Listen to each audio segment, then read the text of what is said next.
Hey guys, so watching Harry Potter as a child and watching it as an adult are two very different experiences. So I watched this a few years ago when I was still very much an adult, but now I'm an adultier adult. My point is, every single time that I watch this, I notice more and more things that don't make sense.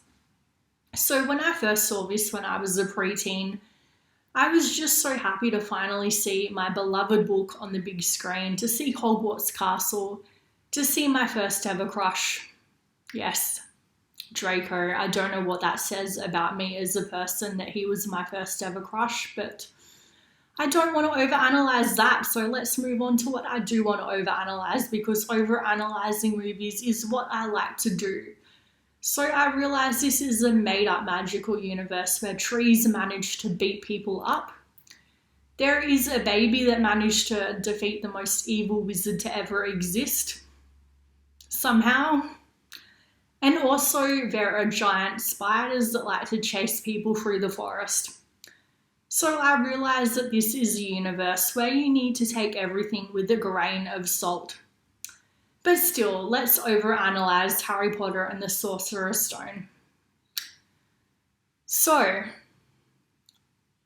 the first thing that I would like to point out is that Albus Dumbledore and McGonagall left Harry at the Dursleys when he was a baby, knowing full well that these were, as McGonagall said, the worst sort of muggles.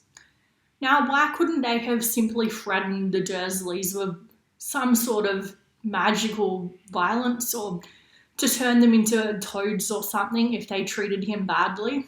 Like, I get that Harry had to be there, but they could have easily said to them, "We are going to do something horrible to you if you treat Harry horribly," which they never do.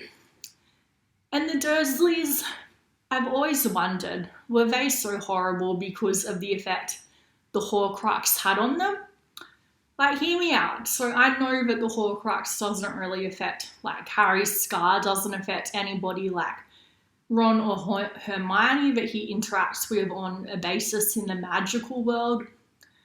But what about muggles? Maybe this affects muggles in a different way. So the owl delivery. How do muggles reply to the owls? Like, seriously, if you have a question that you want to ask one of the teachers and you're a muggle parent, how do you reply? That's always bothered me. So, how is a bunch of owls not affecting the statute of secrecy? And Dudley may be a horrible bully and a jerk, but still, giving him a pig's tail, that always really sat wrong with me. I felt that was really, really cruel for Hagrid to do that to him, because, like, imagine the surgery for that. It would have been really expensive and really painful. And yes, he's a horrible person, but doing something magical to someone who can't fight back is sort of sickening. Why didn't Harry's scar hurt when he first met Quirrell at the pub? It didn't hurt until he met him later on at the school. Has anybody ever died at Gringotts? So they have those roller coaster type things with no seatbelts, and I just feel like somebody probably would have died by now. And also, wouldn't you make sure that Harry knew how to get onto platform 9 3/4? Maybe you would have said, "Hey, you have to walk through a magical wall." But I think there's a reason that they didn't tell Harry, and that is because they wanted him to be confused. So we see that Molly Weasley is breaking the statute of secrecy by talking very, very loudly about muggles, acting like it's her first time there, which we already know that it isn't, because she has 5 kids at Hogwarts. This is not her first time doing it. So why is she acting like it is? And why does Ron Weasley sit next to Harry saying that there's no empty compartments? Like, that seems a little bit fake to me. And that always struck me as being too convenient. It's obviously Dumbledore setting everything up because he wanted Harry to meet the Weasleys, to meet Hagrid so that they could all talk him up talk Gryffindor up, say how amazing Gryffindor is, blah, blah, blah. So why do people refer to Hogwarts as safe? It has a three-headed dog and Voldemort taking over at the back of a teacher's head. Yeah, that doesn't really seem very safe to me.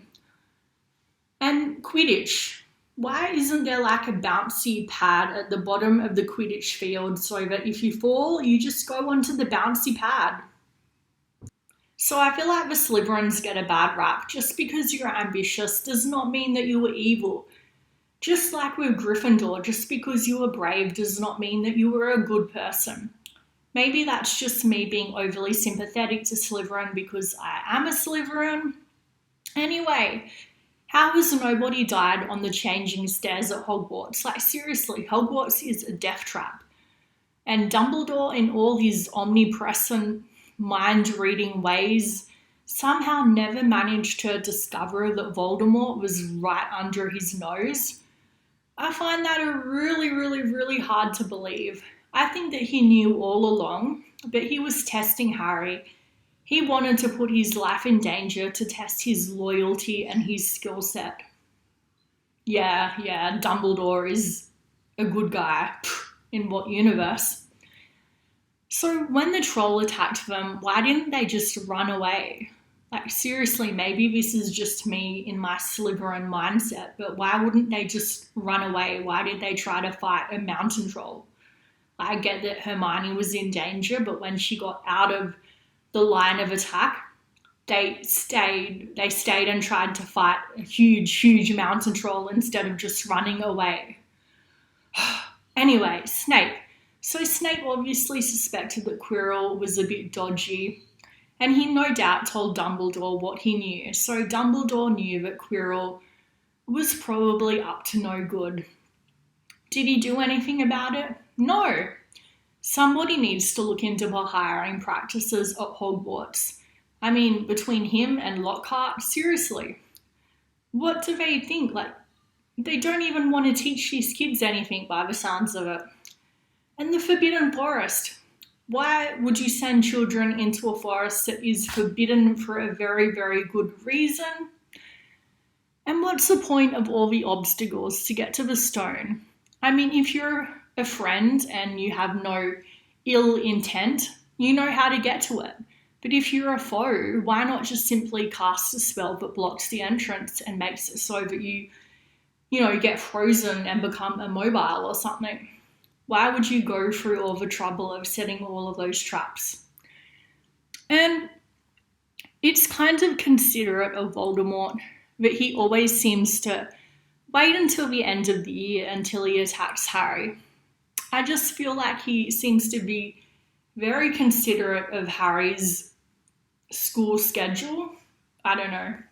That's something that I've always noticed. He waits until the end of the year to strike. Why does Dumbledore feel like it is okay to give the end of year feast to the Gryffindors when the Slytherins won fair and square? Seriously, all of these questions and more have always really frustrated me. But like I said, you have to take it with a grain of salt. So let me know if you want to do the Chamber of Secrets, because I'm more than willing to do that. Please help me out, subscribe, comment, like, you know the drill by now. Thanks, guys.